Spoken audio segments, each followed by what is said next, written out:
على رسوله النبي الأمين المكي الكريم الكريم الرؤوف الرحيم أما بعد فأعوذ بالله من الشيطان الرجيم بسم الله الرحمن الرحيم إنا أرسلناك شاهدا ومبشرا ونذيرا لتؤمنوا بالله ورسوله وتعزروه وتوقروه وتسبحوه بكرة وأصيلا صدق الله العظيم وصدق رسوله النبي الأمين ونحن على ذلك لمن الشاهدين والشاكرين والحمد لله رب العالمين. قال الله تبارك وتعالى في شأن حبيبه مخبرا وآمرا إن الله وملائكته يصلون على النبي يا أيها الذين آمنوا صلوا عليه وسلموا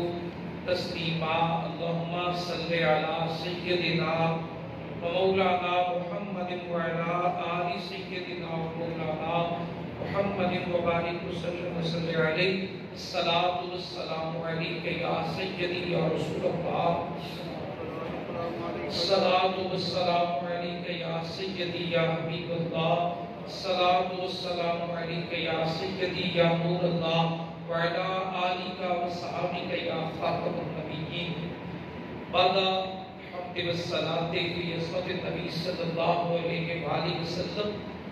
واجب الاحترام عزت مآب معزز سامعین دوستان مکرم حاضرین، جمعہ المبارک کی یہ گھڑیاں آپ احباب اور ہم سعادت کے ساتھ اس کے گھر میں حاضر ہیں کہ دعا ہے کہ اللہ کریم آنا بیٹھنا قبول فرمائے، مناجات اور دعائیں قبول فرمائے.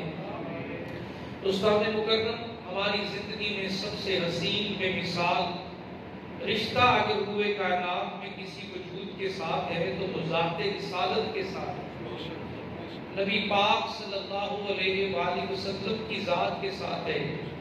اور آقا کریم صلی اللہ علیہ وآلہ وسلم کا جو تعلق ہے قرآن نے بتایا، اس تعلق سے بڑھ کر دنیا میں کوئی تعلق نہیں. میرے رب نے فرمایا، سورہ فتح شریف کی یہ آیت ہے، آیت نمبر 8 اور آیت نمبر 9 میں نے تلاوت کرنے کا شرف حاصل کیا تو میرے رب نے ارشاد فرمایا، انا ارسلناک، اے محبوب مکرم ہم نے آپ کو بے شک ہم نے آپ کو بھیجا، شاہدم و مبشرا، ہم نے آپ کو گواہی دینے والا. اور اگر اعلیٰ حضرت کا ترجمہ کریں تو ہم نے آپ کو حاضر ناظر بنا کر بھیجا، و مبشرا، خوشخبریاں سنانے والا، و نذیرا، اور ڈرانے والا. یہ شانیں اللہ نے اپنے محبوب کو عطا کی تو خود رب نے دی، اور شان دے کر فرمایا کہ ہم نے ہی آپ کو گواہ بنایا، حاضر ناظر بنایا، مبشر خوشخبریاں سنانے والا بنایا، و نذیرا، اور ڈرانے والا بنایا. اچھا، یہ چیزیں کیوں آپ کو عطا کی؟ یہ شانیں، یہ عظمتیں آپ کو کیوں دی؟ حاضر ناظر کیوں بنایا؟ خوشخبریاں سنانے والا کیوں بنایا؟ اور ڈرانے والا کیوں بنایا؟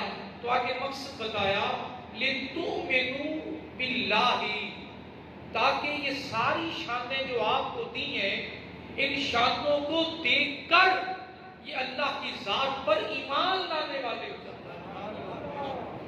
اللہ کی ذات کو تو یہ جانتے نہیں ہیں، اللہ کی ذات سے تو ملے نہیں ہیں، اللہ کی ذات سے تو تعلق نہیں ہے. تو تعلق بنا ہے آپ سے، اور آپ کو جو شانیں ملی ہیں ان کا سب سے بڑا مقصد یہ ہے کہ یہ ایک تو اللہ پر پکا ایمان لائیں، ورسول ہی، اور اس کے رسول پر بھی ایمان لے آئیں.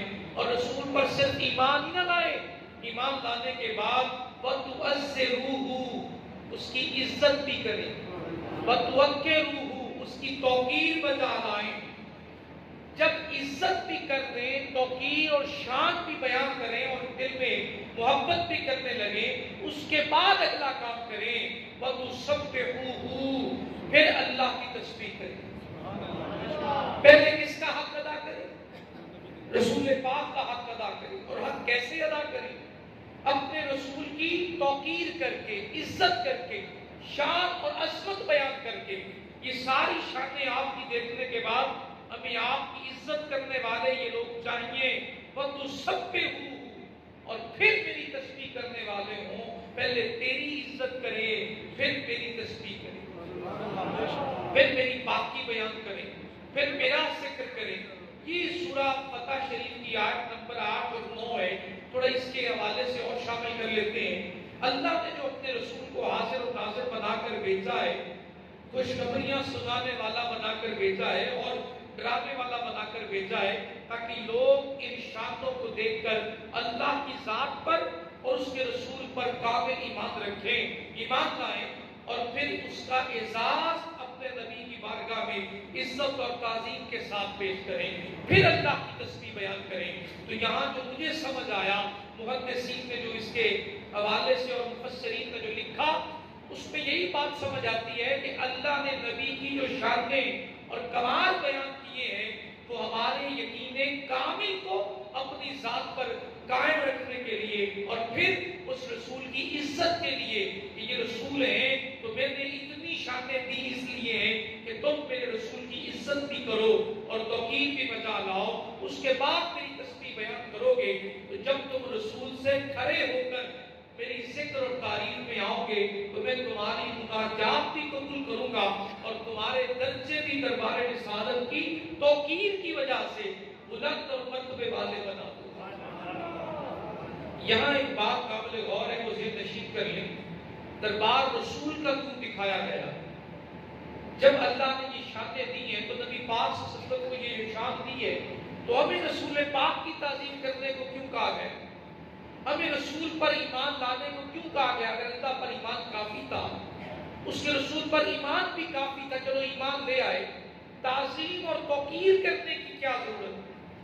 3 باتیں یہاں گوش گزار کروں گا۔ پہلی یہ، جو شخص مومن ہو جائے، اللہ اور اللہ کے رسول پر ایمان لے آئے، اسے کہنا پڑے گا کہ رسول کی توقیر کرو، اسے کہنا پڑے گا کہ رسول کی عزت کرو، اسے بتانا پڑے گا کہ رسول کے سامنے عزت کے ساتھ ادب سے پیش آؤ۔ تو یہاں اللہ نے کیوں فرمایا وَتُعَزِّرُوهُ وَتُوَقِّرُوهُ؟